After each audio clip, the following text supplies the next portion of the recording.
Good morning everyone, welcome to study Pathshala. तो आइए शुरू करते हैं आज का session. So these are the 5 topics जो मेजरली हमारे फोकस पे होंगे। विंटर सेशन जो है वो एंड हो गया है और पार्लियामेंट्री डिबेट की क्वालिटी हमारे यहाँ पे डिक्लाइन है, कुछ भी खास कंक्लूसिव नहीं कर पाए हैं हम। पाकिस्तान मिसाइल प्रोग्राम से रिलेटेड कुछ जानकारी सामने आई है। इंडिया के प्राइम मिनिस्टर ने कुवैत विजिट किया। क्यों ये इम्पॉर्टेंट है, क्या हमें बेनिफिट होगा, we will look into those aspects. और एडिटोरियल है places of worship act debate के ऊपर कि पीडीटी आचार्य साहब जो लोकसभा सेक्रेटरी रह चुके हैं, उन्होंने ये एडिटोरियल लिखा है। तो इंटरेस्टिंग होने वाला है ये भी, इसको भी देखेंगे क्या उनका कहना है। And then there are new developments, बहुत ही खतरनाक डेवलपमेंट है। बांग्लादेश के किसी ऑफिसर कह सकते हो आप, उन्होंने इंडिया के कुछ पार्ट्स पे क्लेम किया है। तो ये एक नई डेवलपमेंट है जिसको हमें थोड़े से ध्यान तरीके से देखना होगा। These are the new developments. Okay, आज से पहले इंडिया बांग्लादेश के बीच में तो सेटल्ड चीज़ें मानी जाती थी, लेकिन ये तो मतलब अलग ही चीज़ हो रही है, इसको देखेंगे यहाँ पे। So let's start from the front page itself. Stormy winter session ends on a bitter note. Okay, so this is not a good thing. देखिए, आपको एक चीज़ समझनी है, पास्ट में भी डिफरेंसेस रहते थे, पॉलिटिकली कंपटीशन होता था। Clear? So be it you can say Vajpayee sahab, be it Manmohan Singh, there used to be respect for each other. ये बिटरनेस नहीं आती थी। अब क्या है ना कि ये बिटरनेस आने लगी है, and that is where the problem lies. पूरी समस्या जो है वो यहाँ पे है इस गेम के अंदर, कि कड़वाहटें हैं और ये कड़वाहटें ऐसे ठीक भी नहीं होंगी। And definitely the government in power has to do something, otherwise ये स्टेलमेट की सिचुएशन रहेगी और कुछ भी कंक्लूसिव काम हमारे पार्लियामेंट में नहीं हो पाएगा। क्लियर? तो लुकिंग इनटू दिस, अब थोड़े बहुत PYQ देखते हैं इससे रिलेटेड। देखिए, हमें ये भी पता था कि पार्लियामेंट का काम क्या होता है, अकाउंटेबल बनाना। ठीक है, तो अकाउंटेबल कैसे बनाते हो? जब आप डिबेट करते हो। क्लियर? अब जरा ये क्वेश्चन देखो, ये कह रहे हैं कि there is a parliamentary system of government in India because, अब ये प्रीलिम्स 2015 का सवाल है और पूछ रहा है कि क्यों है हमारे यहाँ पे पार्लियामेंट्री सिस्टम। तो अकाउंटेबल बनाना, डिबेट करना, मतलब रिस्पॉन्सिबल वाला angle. So council of minister is responsible to Lok Sabha, ये पॉइंट है। क्लियर? बाकी जो पॉइंट्स अगर आप देखोगे, मोस्टली स्टूडेंट्स कंफ्यूज हो जाएंगे, Lok Sabha is elected directly by the people. नहीं, ये पॉइंट पार्लियामेंट्री सिस्टम का प्राइम फीचर नहीं है। पार्लियामेंट्री सिस्टम का फीचर होगा कि आपका जो एग्जीक्यूटिव है that is accountable to your legislature. ठीक है जी। और हमारे यहाँ पे बिल्कुल ऐसा ही है। तो आपका काउंसिल ऑफ मिनिस्टर जो होता है वो लोकसभा को अकाउंटेबल होता है। Council of minister means what? Executive only ना। सो ये पॉइंट हमें ध्यान रखना है। अब दूसरे क्वेश्चन पे चलते हैं। देखिए, ये कह रहा है कि consider the following statement about the charter act of 1813। अब देखो, उस समय ऐसा होता था कि ये सब चार्टर एक्ट वगैरह ये ब्रिटिश पार्लियामेंट से जो है वो रिलीज किए जाते थे। वहाँ पे पार्लियामेंट्री डिबेट होती थी, उसके बाद आता था। उसके प्रोविजन से रिलेटेड ये सवाल है। तो क्या क्या इसके अंदर बोला है इन्होंने? तो charter act ended the trade monopoly of East India company in India. ठीक है, उनकी ट्रेड मोनोपोली एंड हो गई। It allowed East India company to trade in tea and trade with China only. Okay, तो ये कंपल्शन उन्होंने add की थी। तो फर्स्ट स्टेटमेंट एक तरीके से सही है। अच्छा, the same act is also asserted the sovereignty of British crown over Indian territories held by the company. It asserted the sovereignty of British crown over Indian territories held by the company. Okay, तो second statement is also right. अच्छा, अब ये कह रहे हैं कि revenue of India were now controlled by British parliament. तो एक तरीके आप बोल सकते हो, जब वो सोवरेनिटी एक्ट कर रहे हैं तो बिल्कुल रेवेन्यू जो है वो वहाँ से ही कंट्रोल होगा। अच्छा, अब देखो, ये कह रहे हैं कि charter act required company to maintain its territorial and commercial account separately. Okay, so यहाँ पे ये भी पॉइंट हमने ऐड करना है। तो ये सभी आपको थोड़ा ध्यान रखना होता है, क्या सिस्टम इसके अंदर रहता है, क्वेश्चन किस तरीके से यूपीएससी पूछता है। क्लियर? तो आगे बढ़ते हैं। पाकिस्तान का मिसाइल प्रोग्राम न्यूज़ में है। देखो, ये हमारे यहाँ पे खबर आई है, उससे पहले आप देखेंगे 11 dead 30 injured on a gas tanker fire. Okay, it's a tragedy that has happened और काफ़ी नुकसान हुआ है यहाँ पे। 300 मीटर का आप देख सकते हो गैस का बबल था। मतलब पॉइंट इज दिस, जो उस रोड पे होगा उसकी किस्मत कितनी ख़राब है कि वो कहाँ बच के जाएगा। 300 मीटर। ओके, तो ये सब हुआ क्यों? That is primarily related to the road safety. तो हमारे यहाँ पे जो एक्सीडेंट्स होते हैं उसकी वजह से ये ट्रेजेडी हुई है। मतलब we have to be very cautious about roads these days. बहुत ज़्यादा आपको इम्प्रूव करना है। इंफ्रास्ट्रक्चर आपके यहाँ पे अच्छा हो गया है, but what about the speed? तो ये जो है सबसे नुकसानदायक चीज़ होती है। अब इस तरह भी ऐसे ही हो रहा था, एक टैंकर यू टर्न ले रहा था और दूसरा टैंकर ने उसको जो है वो एक तरीके से नुकसान हो गया है यहाँ पे। क्लियर? रूल्स जो है फॉलो नहीं करते हैं। तो Pakistan ballistic missile program is an emerging threat to US, ये वाइट हाउस की नई फाइंडिंग्स हैं। तो पाकिस्तान का बैलिस्टिक मिसाइल प्रोग्राम ये बना रहे हैं। अब पाकिस्तान किस पे फोकस कर रहा है? रेंज को एक्सपेंड कर रहा है। ठीक। और इससे पहले अर्लियर पाकिस्तान का फोकस किस पे था? Earlier Pakistan was focusing on India centric arrangement.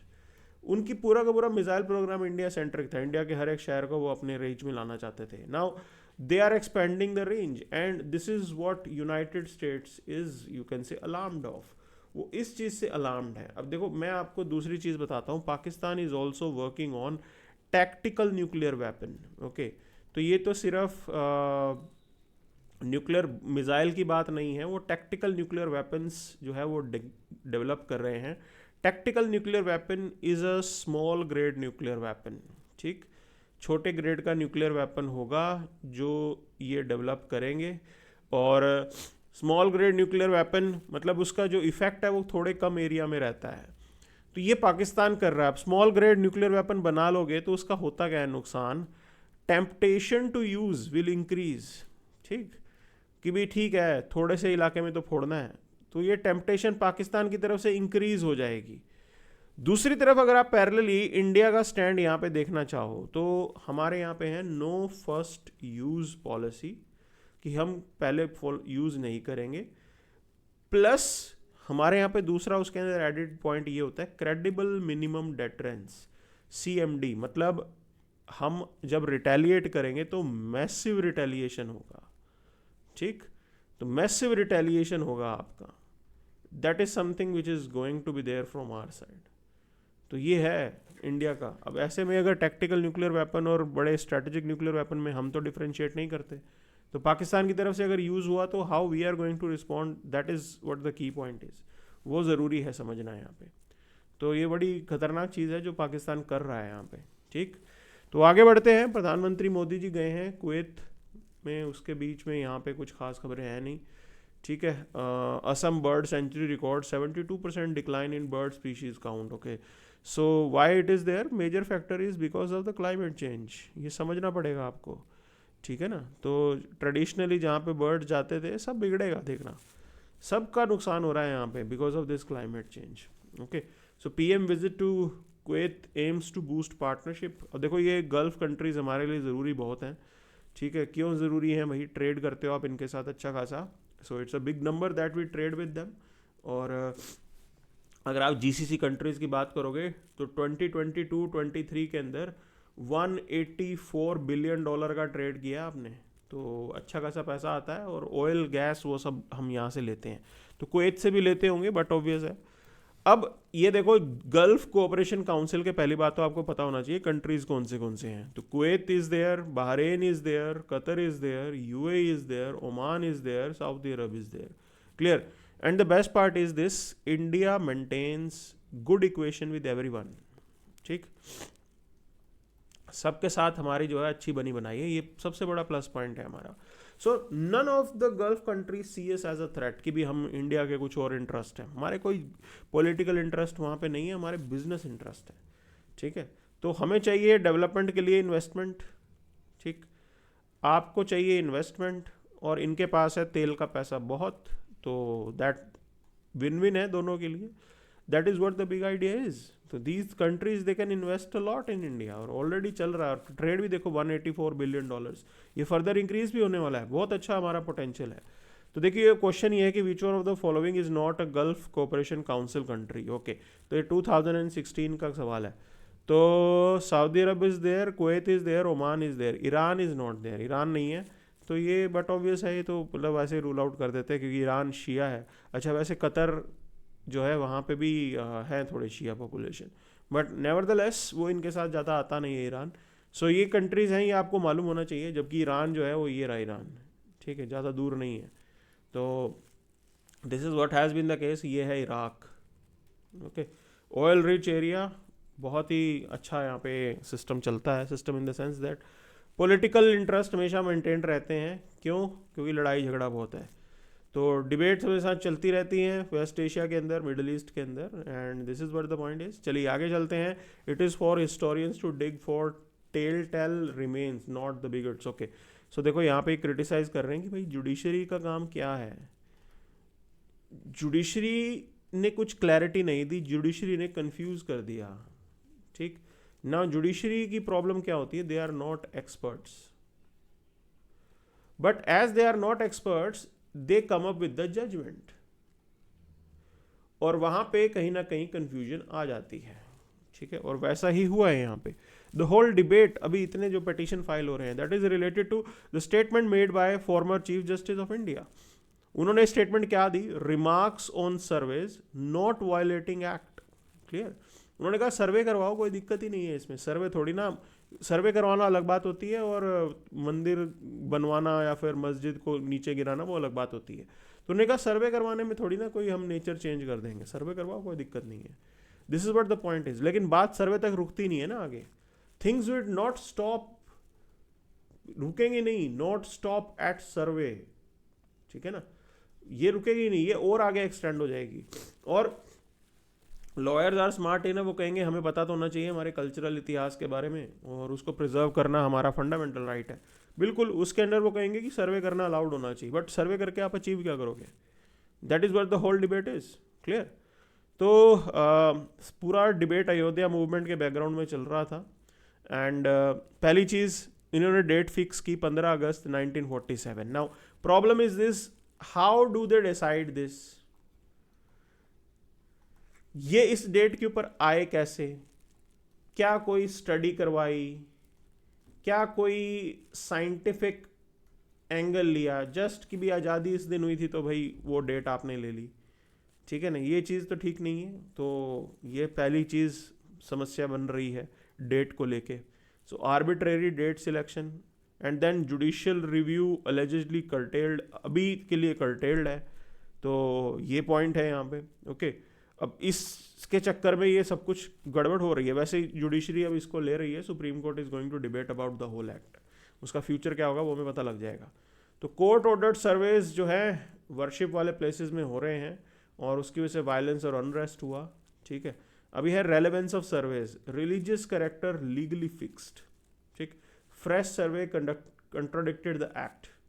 देखो अभी के लिए जो 15 अगस्त की आपकी डेट है वो तो एक तरीके से लीगल फिक्सेशन है वो, फिर आप उसका सर्वे करा के कर क्या रहे हो, ये सबसे बड़ा सवाल है। और सुप्रीम कोर्ट ने अलाउ कैसे कर रखा है, क्यों दिया उन्होंने ऐसा स्टेटमेंट? फंडामेंटल राइट की बात करें, मैंने बताया आर्टिकल 26 में protects management of religious affairs, तो ये तो बिल्कुल फंडामेंटल राइट है। How can we intervene in that? अच्छा, हिस्टोरिकल कंटेक्स्ट की बात करें तो temples, mosques, Buddhist, Jain viharas, कहाँ जाके रुकोगे? कोई बोलेगा कि हिंदू टेम्पल के नीचे पहले बुद्धिस्ट विहारा था, तो फिर वो क्लेम आने लगेंगे। So we have to understand one thing, ठीक है ना, बहुत से बुद्धिस्ट विहार्स और जो हैं उनके जो मॉन्यूमेंट्स थे वो भी गिरा के वहाँ पे भी हिंदू टेम्पल बने हैं, तो where are we going to end, कहाँ जाके एंड होंगे? सो प्रेजेंटली सुप्रीम कोर्ट का जो स्टैंड है, they have put up a litigation ban, उन्होंने कहा कि और मामले नहीं आएंगे, and they are debating about it. So we have to be waiting and watching it, क्या सुप्रीम कोर्ट इसको लेके आता है। Clear? So this is the point, but judicial misdirection जो है वो प्रॉब्लम क्रिएट कर रही है। It was that statement that started the, you can say that opened up the Pandora's box. तो judiciary should be very cautious of coming up with things like that. Clear? तो इन चीज़ों को सोचना ज़रूरी है, इन चीज़ों के रिपरकशन काफ़ी होते हैं। गवर्नेंस जुडिशरी को समझ में नहीं आता, जुडिशरी सिर्फ लीगैलिटी देखती है, और यही दिक्कत है। गवर्नेंस इस कंट्री के अंदर बहुत कॉम्प्लेक्स है, बहुत ज़्यादा सोशल कॉम्प्लेक्सिटीज़ बहुत हैं हमारे देश के अंदर, तो they have to be very, you can say, sensitive around this. इन चीज़ों को समझ के ही जजमेंट देना चाहिए। ठीक है, that is what the whole debate is. तो ये पूरी बात है यहाँ पे। So a chance to strike gold during the Kuwait visit, तो बात यही है कि भी आप अपने रिलेशन को बेटर कीजिए, वो सारी पॉइंट यहाँ पे बताए गए हैं। एंड ठीक है, बढ़िया आपका इक्वेशन यहाँ पे है, इंडिया को पॉजिटिव लाइट में देखा जाता है, there is no problem regarding this. Okay, so आगे चलते हैं यहाँ पे, तो देयर इज़ नथिंग, ये केस स्टडीज़ यहाँ पे इसको देख सकते हो। ओके, सीधा इंटरनेशनल पेज पे देखो, दो न्यूज़ एक साथ हैं। पहली चीज़, Muhammad Yunus and you can say Shehbaz Sharif, they met. उन्होंने कहा कि जो 1971 के इश्यूज़ हैं वो एक बारी में सेटल कर लेंगे, कोई प्रॉब्लम नहीं है, ठीक है ना, सेटल कर लेते हैं, कोई दिक्कत नहीं है। ओके, अच्छा, दूसरी चीज़ जो है, Trump threatens European Union with tariff if bloc doesn't boost up the energy imports. Okay, so अब एक तरीके से धमकी दी जा रही है कि आप जो है यूनाइटेड स्टेट्स से ज़्यादा एनर्जी लो, अदरवाइज हम आप पे टैरिफ लगाएंगे। अच्छा, अब ये जो न्यूज़ है ना, India launches strong protest with Bangladesh government over comments of head of Yunus, ये है सबसे बड़ी डेवलपमेंट यहाँ पे। तो देखो, ये जो फोटो आप देख रहे हो, ये मिले कहाँ पे हैं, ये मिले हैं D8 करके एक फोरम है, ठीक है। D8 कंट्रीज पहले तो पता होने चाहिए हमें कौन से हैं। So these are the D8 countries, Turkey, Iran, Pakistan, Bangladesh, Malaysia, Indonesia, Egypt, Nigeria. So ये सेम डेवलपिंग नेशंस हैं, but they have Islamic bond. Okay, तो ये कॉमनैलिटी है इन कंट्रीज के अंदर, and these are the D8 countries. इसकी डिस्कशन के दौरान जो है ये दो लीडर्स मिले हैं, इन्होंने कहा कि हम अपने सारे डिस्प्यूट सेटल कर लेंगे और कोई प्रॉब्लम नहीं होगी। उसके पैरेलल जो दूसरी न्यूज़ है वो आप देख सकते हो कि एक बांग्लादेश के लीडर ने प्रोटेस्ट किया, ही इज सेइंग कि अभी बांग्लादेश का कुछ पार्ट बाकी है जो कि इंडिया से क्लेम करना है। Now they are starting a new, you can say, boundary dispute. Okay, ये एक नया बाउंड्री डिस्प्यूट जो है ये बना रहे हैं, and that is where the problem lies. ठीक, नॉट जस्ट दैट, उस स्टेटमेंट के अंदर हिंदू फंडामेंटलिज्म का इस्तेमाल किया गया, the word was use Hindu fundamentalism. ठीक है, so these sort of points they are making, and the thing is this, ये बहुत ही डेंजरस ट्रेंड है, क्योंकि इसमें होगा क्या, पाकिस्तान भी प्रॉब्लम है, वहां पे भी रेडिकलिज्म बहुत है, ठीक है, और कहीं ना कहीं बांग्लादेश के अंदर भी अगर ऐसा होता है, वहां पे भी अगर रेडिकलिज्म आ जाता है, तो ये आप देखेंगे इंडिया के लिए नई समस्या होगी, because we will be surrounded by these two countries. ठीक है, तो we have to be very watchful of these developments कि क्या चल रहा है वहां पे, because any sort of regional instability is not good for us. And thing is this, earliest हमें वेट करना होगा कि बांग्लादेश के अंदर जो है डेमोक्रेटिक प्रोसेस कब स्टार्ट होगी। तो डेमोक्रेटिक प्रोसेस अगर वहाँ स्टार्ट होती है, देन डेफिनेटली हमें उसका फ़ायदा होगा, because we will be engaging with democratic leaders. Otherwise these sort of statements and problems ये आने वाले टाइम में बहुत बड़ा नुकसान पहुंचा सकती है, and this is what we have to be watchful of. तो ये है आज का अखबार जो हमने कवर अप किया है यहाँ पे। Okay, so these were the prime news that were there in today's newspaper. Thank you very much.